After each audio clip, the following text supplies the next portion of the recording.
Okay, this is just a recap of the slide. There are three categories of bills of lading. Nominate means to whose name the bill of lading is addressed, and only that person who will come on the discharge port to the carrier's agent, prove his identity that my name is there on this original set of bill of lading and this is my identity. So the agent issues a release order of the cargo and he informs the mark.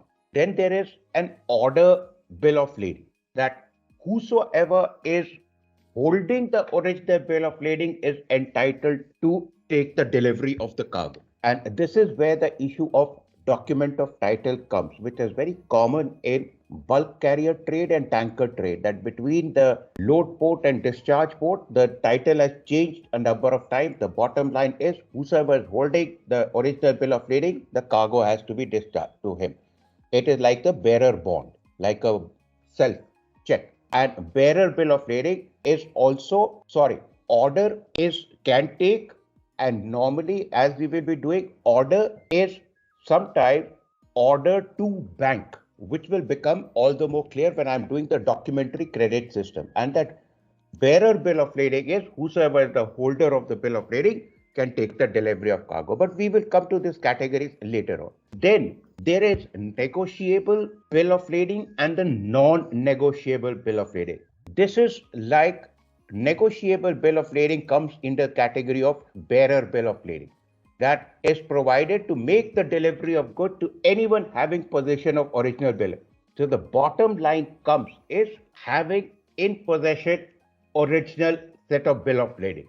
If you don't have that, well, you hang yourself upside down, the cargo will not be delivered to you. An original BL at the discharge port. Then this is negotiate. What is being negotiated? The document of title. The title is being negotiated. And very rarely will you see this kind of bill of lading on board. Most of the time you will see as the watermark in a diagonal said non-negotiable, which means that the specific name of the consignee, the specific name of the receiver of goods will be mentioned in the bill of lading. And the important point is our job on the ship is whom to deliver the cargo, whether that guy who is receiving the cargo is the owner of the goods, he has got the property rights, we have got nothing to do with it. This is a non-negotiable bill of lading. That guy's name is there on the bill of lading. He has proved his identity. We are authorized to deliver the cargo. And 99% of the bills of lading that you will come across will be non-negotiable bill of lading. But we need to go a little bit in detail with the concept of the types of bills of lading. Where, and believe me, in your answer, you will write it strictly in that order as a receipt of goods, it's a document of title, and it is an evidence of the contract, because it also indicates yours and my involvement on board the ship. We have the maximum involvement with regard to the receipt function of the bill of lading. We have got a very limited involvement with regard to the document of title bill of lading, whom to deliver the cargo. And you and I on the ship have got no involvement with regard to as evidence that it is a contract of carriage, because the contract of carriage has taken beforehand between the shipper of goods and the carrier. So, being a receipt, BL contains description of applicable goods in the margin or as an attachment. It is so important a thing that even a single package is damaged, you are not supposed to receive the goods. And as we will see when we are doing the letter of credit system, why the shipper jumps and begs the agent or the master, please do not mention the damage in the goods. I will issue a letter of indemnity. Please sign it as a clean bill of lading. The bottom line is letter of indemnity that, okay, so and so good is being loaded in a damaged condition. Letter of indemnity is not sufficient because letter of indemnity only takes care of the damage caused to a particular parcel. Letter of indemnity does not take care of the carrier's responsibilities and liabilities with regard to safe carriage. Even if there is a letter of indemnity that the damaged box that has been loaded, the shipper will pay the receiver of goods. The receiver of goods can still, within the 1 year or after that, as agreed upon, can take the carrier to the court claiming for compensatory damages. Well, what about your responsibility? You are not supposed to load the cargo in a damaged condition. Number two, the important point is the receiver of cargo has got no possibility to inspect the cargo before it is being loaded. What is the prima facie, on the face of it, the evidence in the hands of the receiver of cargo regarding the condition of goods? And that is the description of goods in the bill of lading which has been signed by the carrier. So if there is no remark put in the no remark put in the bill of lading, it's a clean bill of lading. That way, the description of goods, so many packages, so many, that's a type of cargo, etc. I am going to be receiving this. I will have an arrangement with the wholesaler based on that. And when the goods with a big discharge in a damaged condition, what is he supposed to do? He has got every right to take the carrier to court. I based my business of selling it into the market because you signed a clean bill of lading which indicated there was no damage to cargo. And now you are discharging the cargo in the damaged condition. The carrier said, well, your shipper in the load port has given this letter of indemnity. Yes, that will take care of this particular package, but what about your responsibility? Because, or based on your responsibility of signing a clean bill of lading, I arranged the sale of goods into the market. Now that has got jeopardized. I'll take you to court. Are you understanding the difference and the problem associated with a letter of indemnity? Are you with me till here or not?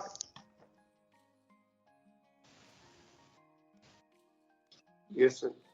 So, yes. In such a case, what you're supposed to do? Well, hang on. If you're not allowing me, if the master tells the shipper, if you're not allowing me to put the remark, hang on. Immediately, master is supposed to call the P&I club representative. Let him advise. As we have said, P&I club is on your side. Bill of lading is an acknowledgement of the receipt or the goods specified therein. Based on this, the receiver of goods in the discharge port is executing his business. That is the most important thing. It is just so. As a mate, your biggest responsibility is in a dry cargo, break bulk cargo where there are different consignments, that not a single packet is damaged. It's a very big responsibility because the master is going to rely on your report that, okay, goods are loaded in good order and condition, because that is what he's going to tell the agent. Majority of the time, the bill of lading is made and signed by the carrier's agent, and two sets are couriered, given it to the shipper, who couriers it to the receiver of cargo at the discharge port. Having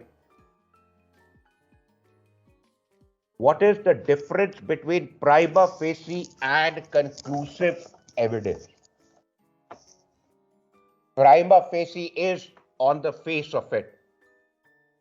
Conclusive is when the shipper is giving it in writing that out of 100 packages, 10 of the packets are being loaded in a damaged condition.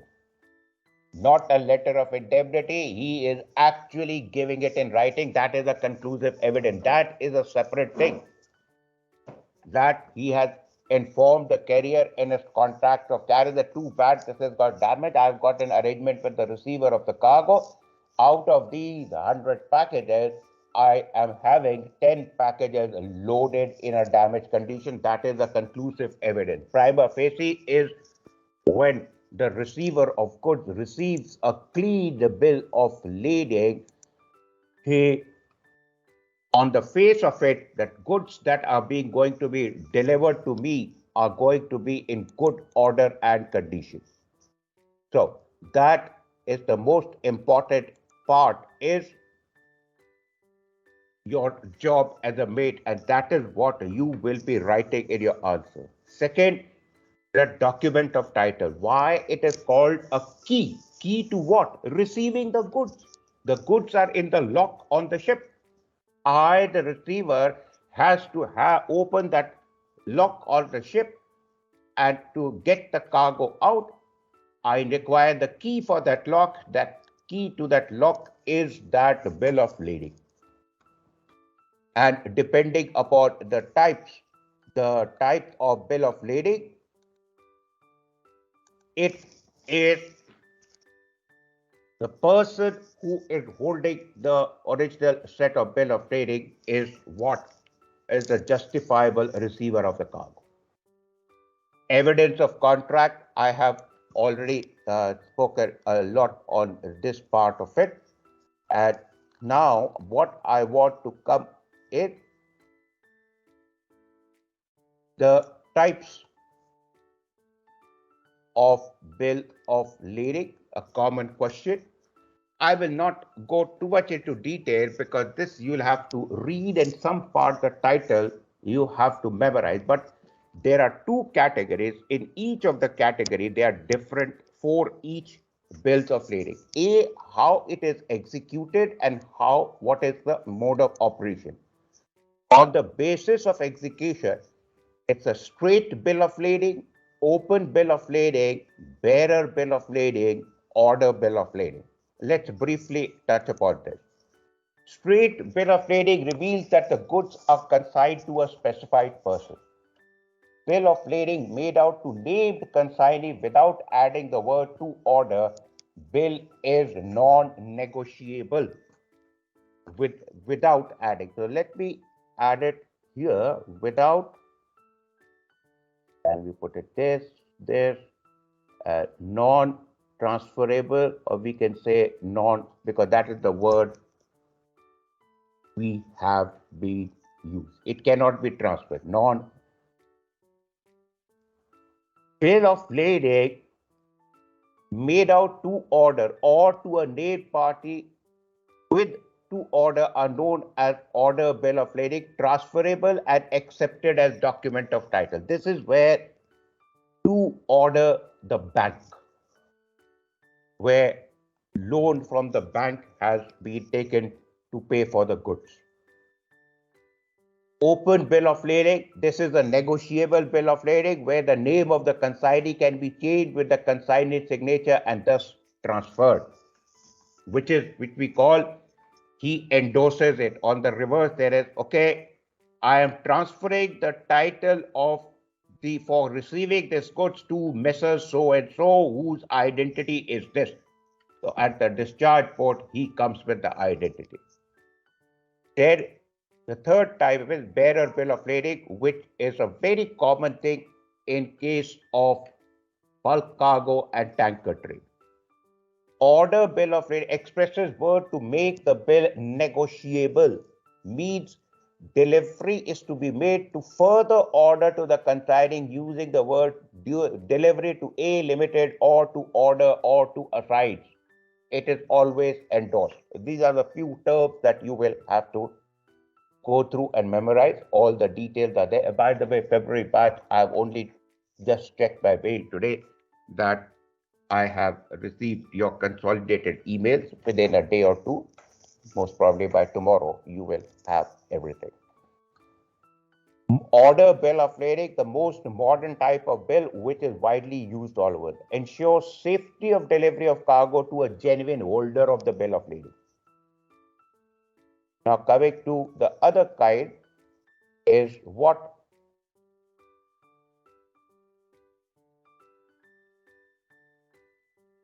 to order back. I'll come back to this when I've done the letter of credit. Method of operation.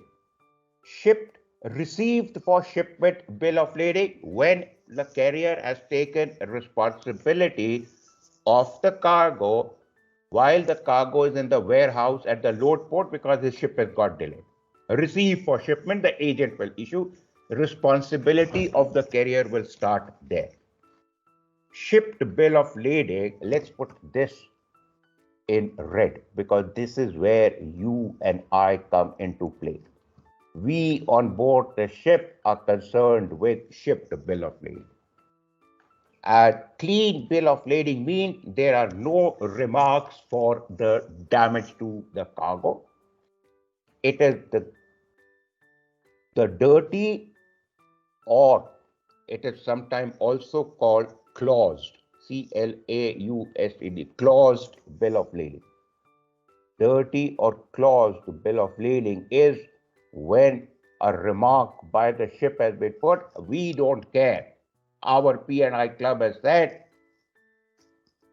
10 packages marked so and so loaded in damaged condition. And why the shipper of goods actually holds the feet of the master. Please do not add this because the receiver of cargo will not be able to get a loan from the bank to pay the seller of goods in the load port. Therefore, he is going to say, well, to hell with you and your contract which I have had, I am not going to receive the cargo.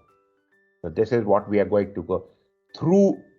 Bill of lading and combined transport bill of lading are more and less the same in the sense they're named differently because combined transport bill of lading is more to do with multimodal transportation door to door, which we do more in detail at the ASM level. Through bill of lading is a single bill of lading is issued that the cargo is picked up from Delhi, taken by trade by a truck trailer to the container terminal, from there by a goods train to Mumbai. Mumbai, it is loaded on the ship and taken to Antwerp by ship, offloaded, and there it is taken to Brussels by a truck trailer. It a single bill of lading through and through, meaning the entire responsibility is that of the carrier. Are you with me?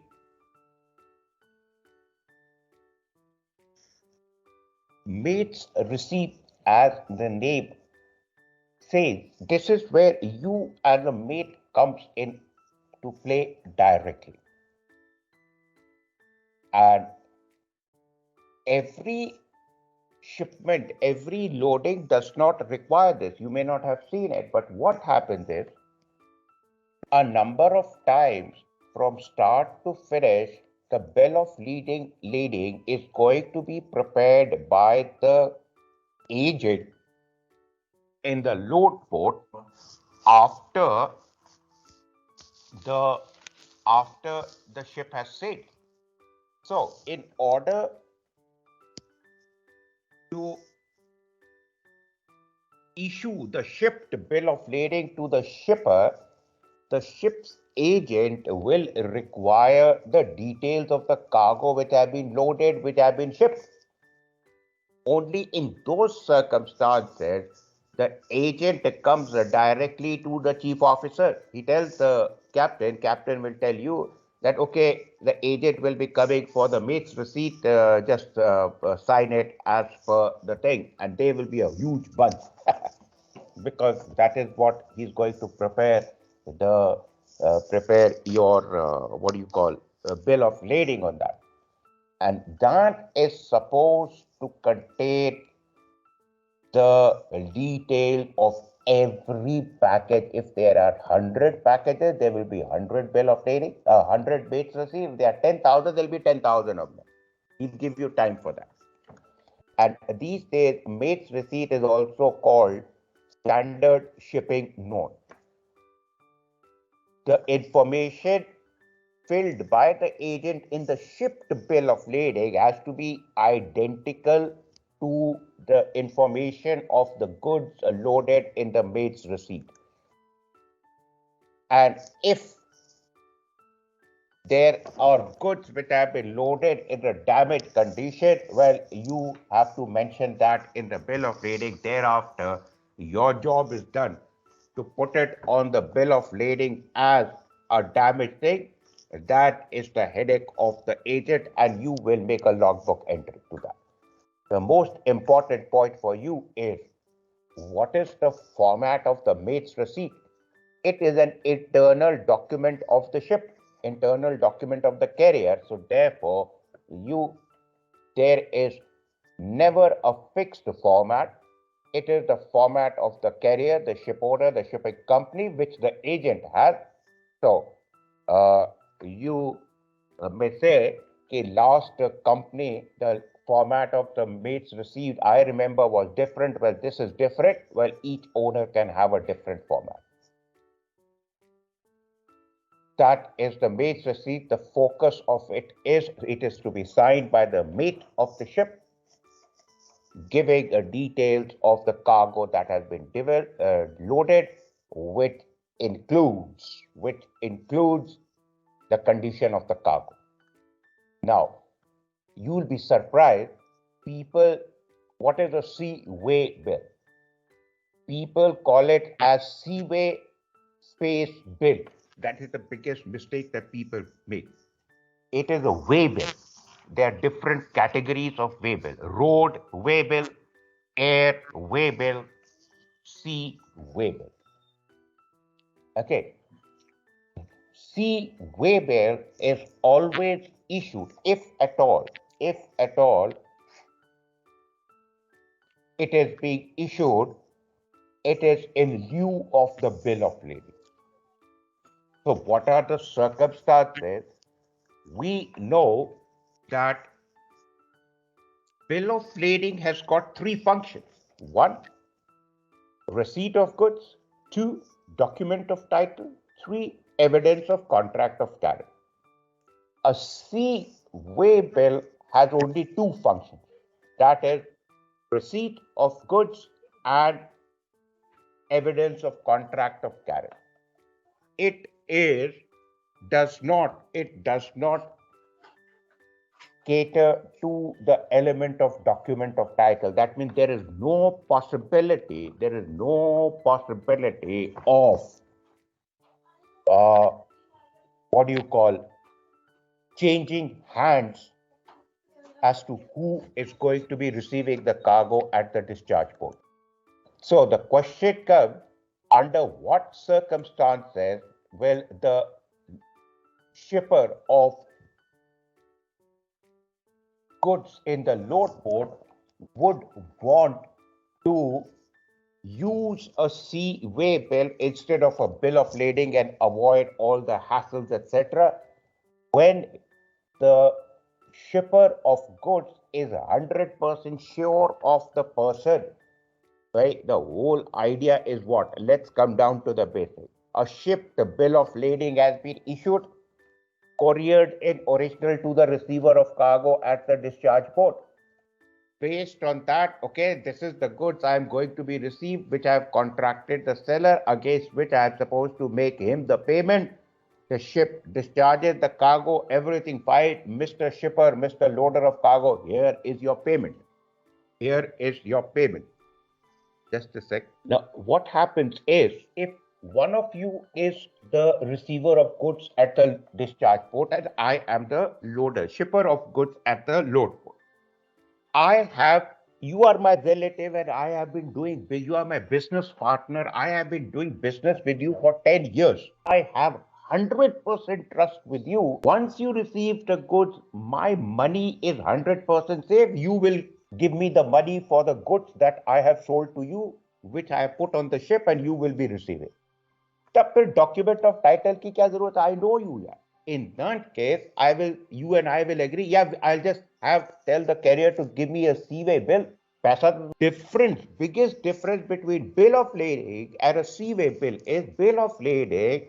The person who is entitled to receive the goods at the discharge port does not have the property right. We don't deal with it. He's just receiving the goods. Whether he is entitled to sell the goods in the market, etc., that is between the buyer and the seller. We don't do it. Only has the power to receive the goods, but he does not have the powers to sell it. In a seaway bill, since the concept of document of title has been removed, the person who's entitled to receive the goods can even sell the goods, and it is entirely up to me. As far as to mera paisa de rahe ho, I am 100% confirmed you have got the property rights also. I release the ownership to you to sell the goods, and we are business partners. Its only difference is I am physically sitting in the load port, you are physically sitting in the discharge port. Well, I have that complete trust in you. Only in those circumstances will seaway bill be issued because it only has two functions. Seaway bill only plays as an evidential function and does not give the title to the goods because the title is not important. The fact that I'm having the seaway bill, I can receive the goods. So that is what is the biggest difference, that in a bill of lading, there are three functions. Seaway bill, there are only two functions, as the receipt of goods and evidence that, okay, I have contracted this carrier to carry my cargo. Seaway bill is issued when the shipper, that at the load port, knows the receiver of cargo. And shipper is under no doubt about his payment from the receiver of cargo. I'll issue a seaway bill. Are you with me? Yes, sir. The biggest letter of indemnity is a document given by the party for doing something which is not correct. I'll not say not correct, which is not the normal practice. Deviating from the normal practice. What is the common thing? Captain, don't it has started drifting.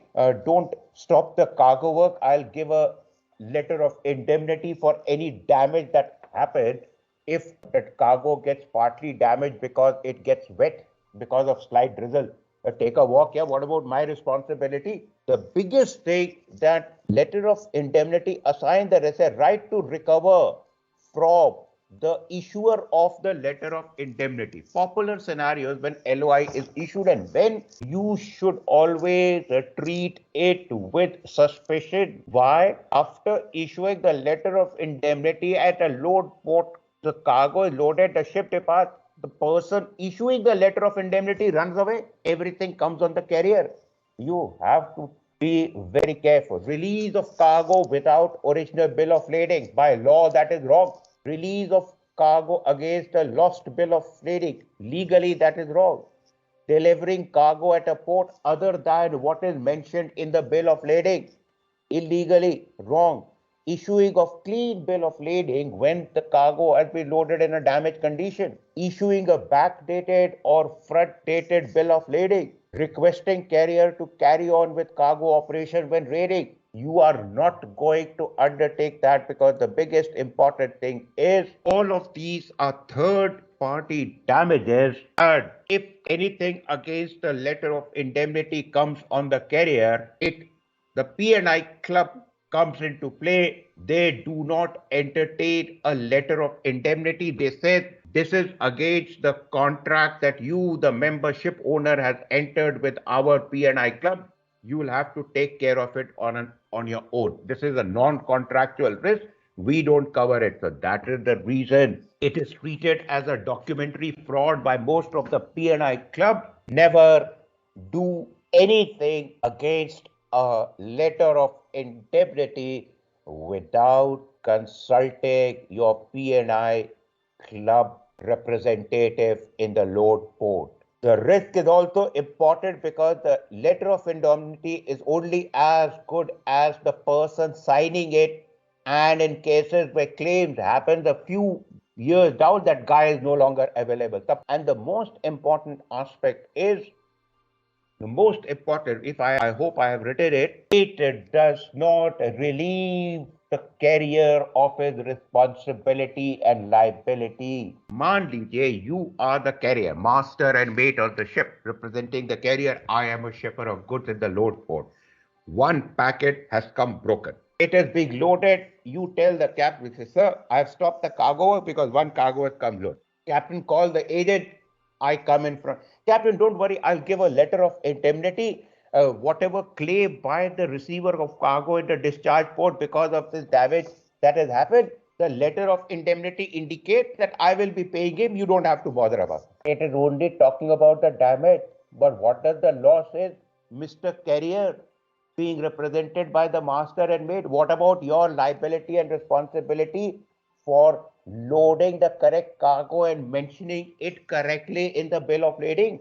Letter of indemnity does not take care of that. The guy receiving the cargo, मुझे तो पैसा मिल गया because it is damaged, but for the responsibility and liability for loading the cargo correctly and mentioning the correct state of the cargo that is shipped before signing the bill of lading.